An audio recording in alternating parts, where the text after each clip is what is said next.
Hooty hoo, all my stock market gamblers. Welcome today. I'm so glad you're here. Stock market's back open. What do we got going on? We got the market having another down day. Well, not bad, not bad. Dow's down about 100. Nasdaq's down about 100. Not a bad day. We had that big sell-off on Friday. Okay, so what's going to happen going forward? Now, what I see, this is what I'm looking at. I see that we had a 50% retracement of this big run-up. Okay, what do I mean by this? Well, the SPY was down at about 370. I'm just going to use rough numbers. That's called 370. And that was back into June, the June low. And we had this short covering rally. We rallied up on the SPY to 430, which was about a 15% move, roughly. And that's a big move. That's a big short covering rally. Short covering rallies can be explosive. Bear market rallies explosive. That's what it was. Okay, and it moved 15%, but now it's given back half of that. Okay, so it went from 370 up to 430 on the SPY, and now it's coming back down to 400. It was 401 and change when I'm recording this, but roughly the 400 area. Okay, so it's given back half of the big run up. Okay, so that's basically a 50% pullback. Now, what else do we got? Well, we got the 50-day moving average. It's sloping upward, and it's sitting right below the $400 level on the SPY. Okay, so we've come back down 50% of the move, and we see this 50-day moving average. That's where the support's going to be. Now, I do think we're going to get a bounce here this week. I think either, well, maybe even later today, but probably tomorrow or Wednesday, we're going to bounce off this 50-day moving average and have a little bit of a bounce. Nothing goes straight down. Nothing goes straight up. It has bounces. It has movement. It has up and downs. Now, I do think that September is going to be a nasty month for the stock market, but I do think that right here we're going to get a bounce off this 50-day moving average. Now, could I be wrong? Could it just keep falling? Yeah, it could. Absolutely could. Could it go back to the June lows? Absolutely. Could even take those lows out. But I do think that we're going to get a bounce off of this level, and they're going to try to push it back up, but I think that's going to fail also, and then I think we're going to get a little bit more of a pullback in the month of September. Okay, now I'm not calling for a crash. The crash has probably been postponed till 2023. The market is going to crash, and it's going to be massive when it happens, but I'm not calling for that yet. I'm calling for a pullback, and I do think we're going to get a bounce here. I think we're going to get a bounce off this 50-day moving average, which is right at the $400 level on the SPY. Now, that's what I'm playing for. Okay, let's move over to the real estate market and see what we got going on there.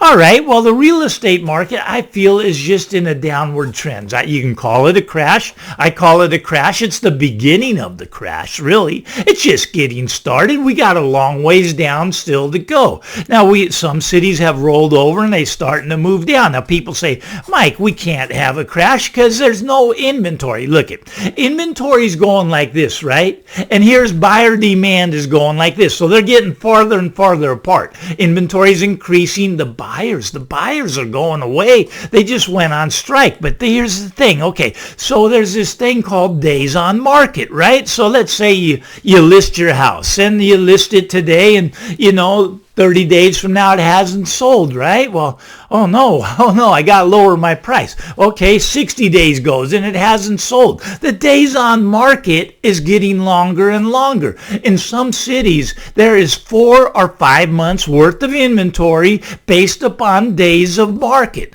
Now, of course, not your area. That's still selling in a week at record high prices. But a lot of areas, well, they're coming, the days on market's getting extended out. People are getting to reduce the price. The price is being reduced. The buyers have gone away, and these days on market is getting longer and longer. And some cities are already at 4 and 5 months, and you go, oh, that's terrible. That's terrible. A lot of sellers, they're getting very anxious. They put their house on, and 4 months later, it's still not sold. They're yelling at their realtor, sell my house, get me out. The realtor's telling them only one thing we can do, and that's lower the price. price. So the prices are starting to come down. But 4 months really isn't that long. When I'm an old guy. Normal used to be 6 months to sell a house. It used to take about 6 months time to sell a house. Now, people are used to 6 days now. If it's not sold in 6 days, they feel that there's something wrong with their house. And there is. The price is too high. And that price is going to keep coming down, coming down, coming down. So we're getting the inventory going up, and we're getting the buyers that they gone on strike. They've gone away. Days on market getting longer. Okay, now stay with me here. Now the new home sales, they're down 30%, not price, but a 30% drop in new home sales just from this time last year. That is a big, massive drop in new home sales. Why are they not selling? Well, they're too expensive. People can't afford them. Now, here's what the Federal Reserve did. Federal Reserve, Jackson Hole meeting, he came out and he said he's going to continue to raise interest rates as long as inflation remains high. Now, high is a relative number, but I'd say the 9% that we're at now is high, so he's going to continue to raise. So we're going to get a raise of 75 basis points in September, push it up to 3% on the Fed funds rate. Now, what's that going to do to mortgages? Probably going to push them to 6, 7%, maybe even a little bit higher. So it's pushing interest rates up. Interest rates are going up. Now, this is really, really upsetting the investor market. Okay, now, these investors, the BlackRocks, the Blackstones, and even the mom and pop investor, right? They've got their cash money and they're looking for a return on their money. Well, they put it into houses and they're getting about a 4% cash on cash return with the rent, collecting, paying the property taxes, paying the expenses. They still have about 4% left over, right? After the management fee for the tenant and everything's paid off, they got about 4% left. And they're very happy with that. When interest rates were at 1%, when they were getting money close to zero, they were ecstatic to get 4%. But as they raise them to 3% Fed funds rate on a bond, you're going to be able to get about the same 4% that you can get by having rental properties. Now, rental properties are big headaches, you can go out there and you can look at the rental properties and you can look at your tenants. They're not mowing the lawn. The weeds are getting high. They're not paying you the rent. You got to evict them. There's a lot of headaches in managing tenants. And to get the same 4% return when you could just buy a bond, sit on your couch and watch TV all day. What do you want to do? Well, that's the point. A lot of these investors, they're upset now. They're going, oh no, we're messed up. We got to get rid of our houses. Do you realize that BlackRock has stopped buying houses in 38 cities that they were buying them in? They've stopped buying. They put a hold. They don't want houses anymore. They don't want them because they can get just as much money just in the bond market. You see, when you don't have artificially low interest rates, you get rid of a lot of this institutional investors. Now, these institutions, they've been responsible for as much as 30% of home sales. But right now, they're starting to run for the exits. They're starting to dump their homes on the market. Do you realize that there's 20 million homes owned by investors in the United States? 20 million of them. Now, I'm not saying all 20 million of them are going to sell, but I'm saying 10% of them are easily going to sell. So let's call that 2 million. It's probably closer to 4 or 5 million, but let's say 2 million homes come on the market there. All right, do you realize that there's 15 million homes vacant in the United States? 15 million homes, they're just sitting there vacant. Now, I don't know why they're vacant, but a lot of them have different reasons. Maybe they're trying to rent it. Maybe they're trying to sell it. Maybe they don't want a tenant to come in and mess up their property, so they just board it up and leave it vacant. I'm not sure why, but we got 15 million vacant homes in the United States. Okay, that's a lot. So 20 million investor homes, 15 million vacant homes.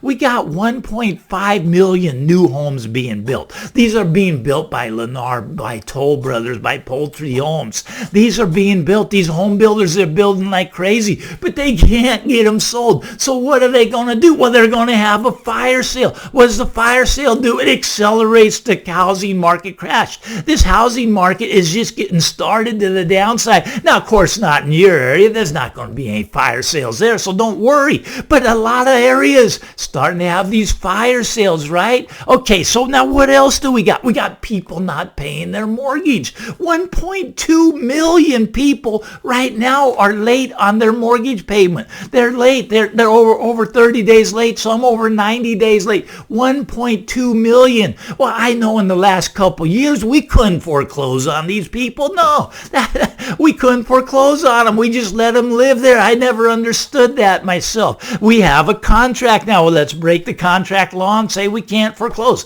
I don't understand that, but they're starting to foreclose up 300% year over year. Now, that number doesn't mean anything, but what is really fast is the last couple months, it's just been shooting up. The foreclosures that are coming onto the marketplace, it's getting wild out there, but we're not done there. Let's talk about the 5 million people that put their home into a forbearance program.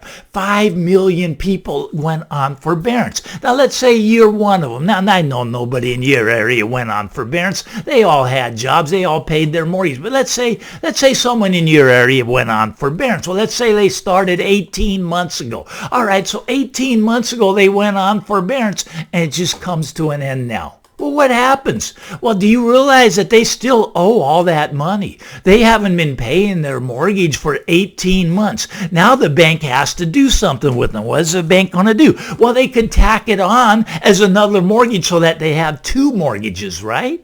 They could do that. They have these loan modification. Maybe they give them a 40-year loan. Now, those are common now. Well, not that common, but they're just getting started. But we're actually doing 40-year loans. They want to do 50-year loans. I think 50-year loans is pretty much just like rent, right? But 40 and 50-year loans are coming because they want to prop this up. But anyways, these 5 million people that are on forbearance, and their forbearance period is coming to an end. Well, they got to work it out with their banks. Now, they owe more money than when they started the forbearance, a lot more, because they haven't paid for 18 months, and all the interest has been accumulated on the whole mortgage itself. So they got to do a loan modification. All right, well, maybe they can't make the payment on the loan modification. Maybe they see their equity getting wiped out because, that takes away from their equity, right? If they have a bigger loan, let's say they had a $400,000 loan, now they have a $500,000 loan. Took away $100,000 of their equity, and the equity is, a lot of cities across the nation, that equity is starting to get smaller and smaller as prices come down. Now, I know in your area, the equity is still expanding. I get that.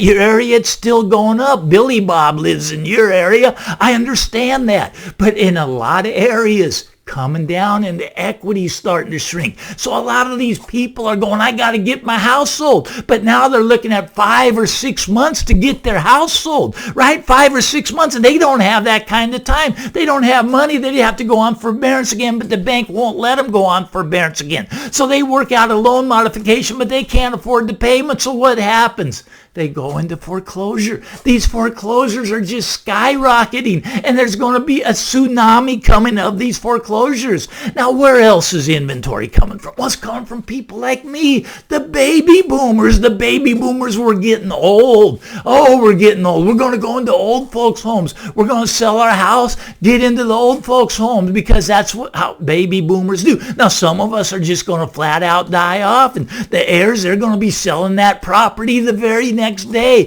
Inventory is going to be coming on. People that think houses are going to double from here, triple from here, they got a rude awakening coming. This is like a perfect storm for inventory. People say there's no inventory because people need a place to live. I'm telling you, there is not a shortage of houses in the U.S., and there is going to be a flood of inventory coming to the market, and this is going to send prices down a lot lower than they are now. Now, you can believe it, you cannot believe it. This is just my opinion. I'm Tall Mike. I have an opinion. I know you got an opinion, and you can leave me in the comment section and tell me what your opinion is. I respect your opinion. We're both entitled to have one. If you like this stuff, hit me with a thumbs up. Why not? It's Monday. This is exciting stuff. Hit the subscribe button.